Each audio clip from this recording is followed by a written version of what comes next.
मरकजी मुल्जिम नईम की आपने गुफ्तगू सुनी, ये इम्तियाज़ है। क्या उम्र है आपकी? सर जी 27 साल। 27 साल। आप इसके बॉस थे फैक्ट्री में? जी सर जी, मैं आपको साजिदा को और इसके अफेयर का पता था? जी सर जी। उसके बाद आपने कहा कि साजिदा के साथ उसकी जो सिस्टर है उसके साथ मैं ताल्लुकात बनाना चाहता हूँ। नहीं सर जी, ऐसा नहीं। फिर क्या हुआ था, कैसे ताल्लुक बना? सर जी ये मेरा मोबाइल यूज़ करता था, क्योंकि इंडस्ट्री ना मोबाइल जो फार्मासिस्ट को अलाउ है वो उसको, और वर्कर को अलाउ नहीं है।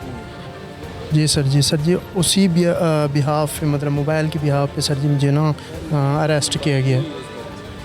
मैं इनका मोबाइल क्यों यूज़ करूँ, क्योंकि तब साजिदा मेरे साथ फैक्ट्री में होती थी, तो मैं इसका मोबाइल क्यों यूज़ करूँ? हाँ जी, जब फैक्ट्री में काम करते थे तो फैक्ट्री में मोबाइल था ना? सर जी ये इसी के पास होता था, ये मूवियाँ देखता था, मोबाइल हर टाइम। कहा था मेरा ताल्लुक बनवाओ? जी मुझे कहता था तुम्हारी सेटिंग हुई है, मेरी भी किसी की सेटिंग। ये ले जी। नहीं सर जी ये झूठ बोल रहा है, ऐसे मेरे पे। ये कहता है झूठ बोल रहा है। सर वो कह सकता जो बात है, मैं सीधी साफ बता रहा हूँ। वो साफ बता रहा है, वो तो आपके मुंह पे कह रहा है। नहीं सर जी, मोबाइल इनका कॉल कहाँ यूज़ करूँ जो अभी साजिदा अपने घर हो।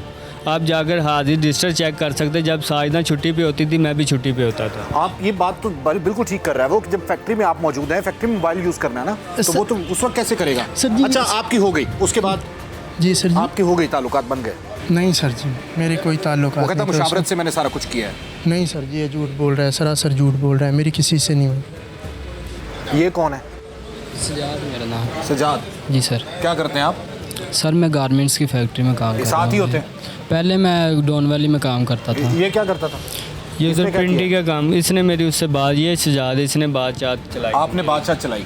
सर ये नहीं, मेरी बात मैंने नहीं चलवाई, कि मतलब मैं दोस्त था इसके साथ, ये कहता था यार। ये बताया था ये लड़की तुझे लाइक करती है, मैंने कहा आपने नहीं बताया सर। कि लड़की लाइक करती है? नहीं नहीं सर जी। प्रिंटिंग में होता था अक्सर, वो लड़की की प्रिंटिंग में भी ड्यूटी लग जाती थी मशीन पे बैठने के लिए, इसलिए इसने उसके। नहीं सर ये झूठ है, प्रिंटिंग में जो पढ़ा होता था ना देखो, अब तो तफ्तीश वो में ही जाता। दूध का मैं दूध, सर पानी का आपको पानी हो बताता जाएगा। हूँ। अब तो झूठ बोलने का कोई फायदा नहीं है। प्रिंटिंग में ना वो बैठता है मशीन में, जो अनपढ़ होता है ना वो आगे ये बात चेकिंग। तेरी भाई, मैंने आपका फलसफा नहीं सुनना। वो चेकिंग मैंने के आपसे लिए ये बात नहीं सुननी। वो चेकिंग के लिए बता रहे बैठता मुझे। है। वो मैं उसकी बात पर सजी फॉलो सर कर रहा हूँ। इसने कहा कि ये ना मुझे देखती है, तो आज मैंने इससे बात करनी। मैंने कहा कर लो। मैं पुल के नीचे खड़ा था तो वो दूर था, तो वो जो ना इसने बात की, मैंने मेरा उसमें ये मुल्ज़मान अब पुलिस की हिरासत में है और अब तफ्तीश जो है वो मजीद खुलकर सामने आ जाएगी। और अब चलेंगे तफ्तीशी की जानिब, इन्वेस्टिगेशन इंचार्ज की जानिब, कि आखिर तफ्तीश कहाँ तक पहुँची है और मजीद कितनी बाकी है। इन्वेस्टिगेशन इंचार्ज काना सर्कल मेहदी काज़मी साहब के पास हम मौजूद हैं, उनसे जानते हैं कि आखिर वक़ुआ था क्या और किस तरीके से गिरफ्तार किया गया मुल्ज़मान को। अस्सलाम वालेकुम सर। वालेकुम अस्सलाम। काज़मी साहब बताइएगा क्या वक़ुआ क्या था? ये सर एक साजिदा नाम की लड़की थी, वो डॉन वैली में काम करती थी। वहाँ उसके साथ ना एक नईम नाम का लड़का काम करता था। ठीक है। नईम की और इसकी उधर काम करते फ्रेंडशिप हो गई। तो उसके बाद दूसरी इसकी बहन साजिदा की आबदा थी, उसकी मुमताज़ के साथ दोस्ती होगी। ठीक है। मुल्ज़मान का कहना है कि इन दोनों बहनों के पास उनकी कुछ ऐसी तस्वीर थी जिनकी वजह से वो ब्लैकमेल हो रहे थे और वो इनसे ब्लैकमेल करके पैसे ईंट रही थी। ठीक है। जो मुल्ज़म नईम है उसने अपने भाइयों के साथ और वालिद के साथ मशवरा किया कि हम इस तरह फंस गए तो क्या करें। तो फिर उन्होंने मशवरा करके उन्होंने इनको ये बाज़ार बुलवाया। बाज़ार से ये उसको अगवा करके अपने साथ बैठा के एक बाग में ले गया। वहाँ उसने अपनी डॉन वैली से एक केमिकल है, ट्राई एथाइल इस तरह का कोई नाम है उसका, वो उसके लिया है। वो बेहोशी में एक्चुअली काम करता है, उसमें अमोनिया होती है। ठीक है। तो जब ये उनको ले गया तो ये इसने दोनों बहनों के मुंह पे ना काफ़ी बड़ी मिकदार में छिड़क दी है, जिनका फौरी सांस बंद हो गया और वो बेहोश हो गई। दोनों भाइयों ने उनको उठा के तो बाग में ले गए हैं। बाग में जाके उन्होंने, उनके पास पेपर नाइफ था, कटर जो होता है, तो कटर की मदद से उसने उनके गले काट दिए। गले काट दिए। हाँ। ये दोनों दोस्त हैं, इम्तियाज़ और नईम? इम्तियाज़ और नईम दोस्त हैं, लेकिन इसका भाई अली रज़ा है। स्लैटिंग में दोनों भाई शामिल है। अच्छा, वो दोनों भाई भी, ये दोनों भाई भी साथ हैं? जी दोनों भाई। अच्छा, तो ये जब अगवा की FIR हुई उसके बाद अगले दिन लाशें मिली, किस किस मकाम से लाशें मिली? नहीं, जब अगवा हो गया उसमें तो नईम बेल आउट था। अच्छा, नईम ने हाँ, तो उस वक्त तक तो ये पता ही नहीं था। अगवा के कोई 15 दिन बाद एक डेड बॉडी में मिलती है 5 नंबर स्टाफ LDA सिटी के पास से। ठीक है। सुआ है वहाँ, सुए में से। तो वैसे तो हमें शक था कि शायद ये वो हो, लेकिन मुदई कह रहे थे कि हमें चूँकि लाश ख़राब थी, सही तरह शनाख्त नहीं कर पा रहे थे, तो फिर हमने उसको अमानतन डेड हाउस रखवा दिया। तो 15 दिन बाद दूसरी डेड बॉडी जब बरामद हो गई है तो उसके हाथ में एक कड़ा था जो उसके शोहर मुश्ताक ने शनाख्त करे। उसके बाद हमने मुल्ज़मान को पकड़ लिया। नईम ने तमाम स्टोरी ब्रेक कर दी है और अब वो आला कत्ल की भी निशानदेही करा रहा है। वो इंशाल्लाह अब जा रहे हैं हम आला कत्ल बरामद करने के लिए, तो वो भी बरामद हो तफ्तीश जाएगा। तकरीबन मुकम्मल हो गई इसमें, जो तफ्तीशी पॉइंट थे वो सारे क्लियर हो गए। अच्छा ये बताएं कि इसमें कोई पैसे जो ऐंठे जा रहे थे और इसको पैसे देने के बहाने ही वहाँ पे बुलाया गया था बाजार में या बाग में? बाज़ार में तो इसको शॉपिंग के लिए बुलवाया था, एक शॉप से इसने शॉपिंग की थी, शॉपिंग के बहाने बुला के तो फिर इनको बाग में ले गए वहाँ। सर इस एरिया में इस किस्म के वाक़यात यके बाद दीगरे बहुत ज़्यादा होते हैं। आप क्या समझते हैं कि क्यों आवाम जो है वो उसमें बेहिसी आ गई है, उसमें इस तरफ बेराह रवी का शिकार हो चुके हैं, नई नस्ल खुसूसन?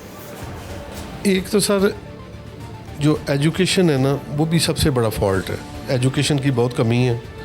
दूसरा अब लोगों में बर्दाश्त भी ख़त्म हो गई है, नेट देख के बाकी सारी चीज़ें देख के ना लोगों के माइंड में पता नहीं क्या क्या लावा पकता रहता है, किसी भी सिमत में वो मुंतकिल हो जाता है। वो जिनसी बेरारवी की शक्ल में हो जाए, वो कत्ल की शक्ल में हो जाए, वहशत की शक्ल में हो जाए। देखे ना उस दिन नश्तर कॉलोनी में भाई के साथ किस तरह की दरिंदगी की है। अच्छा सर ये बताएं कि इनको कहाँ से गिरफ़्तार किया आपने? नईम को हमने अपने इलाके से गिरफ़्तार किया है, ये कहीं छुपा बैठा था, जो हमें मुखबर ने इतला दी तो वहाँ से हमने उनको पकड़ा था। इस वक्त हम मौजूद हैं ASP शाहजेब चाचड़ साहब के पास, जो कि काना सर्कल के ASP हैं, उनसे जानते हैं। अस्सलाम वालेकुम सर। वालेकुम सर यके बाद दीगरे बहुत से ज़्यादती के वाक़यात, जिनसी हिरासगी के वाक़यात जो हैं वो बढ़ते चले जा रहे हैं। आप क्या समझते हैं कि इसको किस तरह से रोक सकते हैं हम?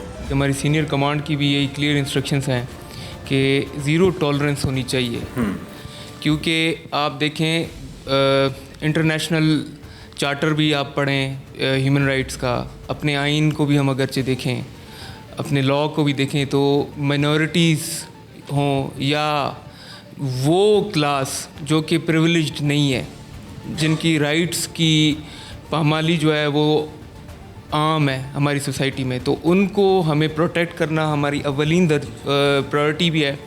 और इसके साथ ही साथ जो भी ऐसे घिनौने काम में मुलविस है, जैसे ज़्यादती हो गया, मोलेस्टेशन हो गई, रेप हो गया, तो उसमें हमें स्ट्रिक्टली ऑफेंडर्स को परसू करना होता है और उनको it is our priority to bring them to book. अच्छा सर, काना सर्कल क्योंकि बॉर्डर सर्कल पड़ जाता है, इसके बाद एक बाउंड्री शुरू हो जाती है कसूर की।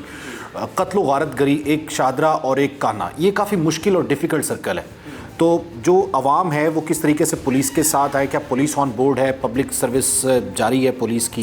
क्या इंस्ट्रक्शंस है पुलिस को खुसूसन आवाम के साथ ताल्लुकात के हवाले से? देखें जी, अब सीनियर कमांड की यही ओपन डोर पॉलिसी है कि आप जितना हो सके कम्युनिटी पुलिसिंग वाला जो कॉन्सेप्ट है उसकी मनोअन इम्प्लीमेंटेशन होनी चाहिए। वो किस तरीके से होगी? वो इसी तरीके से होगी कि पुलिस और पब्लिक के बीच में कांटेक्ट हो, कम्युनिकेशन गैप ना हो, एक्सेसिबिलिटी स्मूथ हो।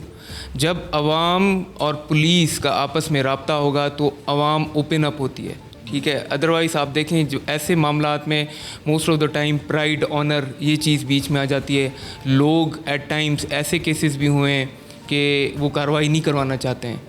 इससे ये होता है कि ना इनकरेजमेंट होती है ऑफेंडर्स की, जो कि बहुत ही नेगेटिव और मैं समझता हूँ कि अच्छी बात नहीं है, क्योंकि ना इससे ही ये सोशल क्राइम या ये जो एक किस्म का सोशल ईविल है वो प्रोपोगेट भी होता है और प्रिवेल भी करता है। तो मैं समझता हूँ कि अवाम जहाँ पे भी ऐसा कोई क्राइम अकर होता है जो कि जिसमें मोलेस्टेशन आ रही है या रेप आ रहा है या ज़्यादती आ रही है, अवाम का काम है कि वो रिपोर्ट करें, वो पुलिस को रिपोर्ट करें और हमारी हेल्प करें इस हवाले से। तभी हम इस नासूर को, इस लानत पे हम चेक रख सकते हैं और जो इसमें मुलविस हैं उनके ख़िलाफ़ हम कानूनी कार्रवाई कर सकते हैं। अच्छा, आखिरी सवाल है आपसे। अभी मैंने देखा आप खुद उठ के पर्चा दर्ज करवाने के लिए गए, ये कोई ख़ास लोगों के लिए सहूलत है या आम आदमी के लिए भी आपके दरवाजे खुले हैं? देखें जी, ये ओपन डोर पॉलिसी है, CCPO साहब की तरफ से क्लियर इंस्ट्रक्शंस हैं कि जितना हो सके, जितना क्या आपकी ये ड्यूटी है, we are legally bound to facilitate the complainant